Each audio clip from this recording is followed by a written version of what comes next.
زندگی کا آخری سہارا کون؟ میں بتاتی ہوں۔ ایک گاؤں میں حیدر نامی شخص اپنے بوڑھے والدین کے ساتھ رہتا تھا۔ حیدر کے والدین عمر رسیدہ تھے اور ان کے چلنے پھرنے میں مشکل ہوتی تھی۔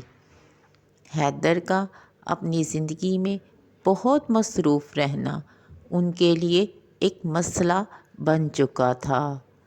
والدین کو اکثر اس بات کا دکھ رہتا تھا کہ ان کا بیٹا ان کی ضروریات اور جذبات پر توجہ نہیں دیتا۔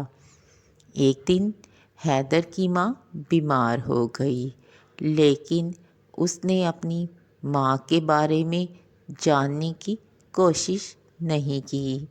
اس کے والد نے اسے یاد دلایا کہ وہ بھی کبھی چھوٹا تھا اور ان کے لیے کتنا قیمتی تھا۔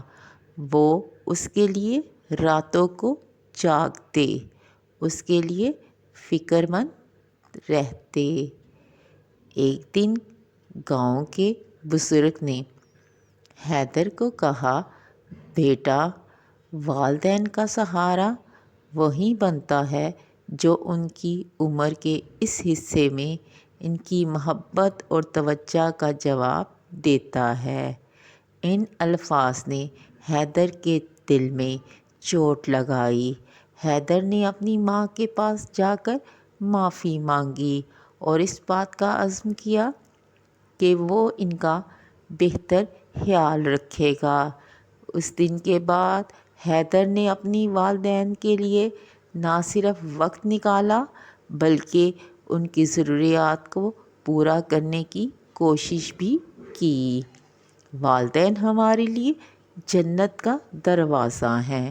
ان کی خدمت اور توجہ ہماری دنیا اور آخرت کو سنوار سکتی ہے۔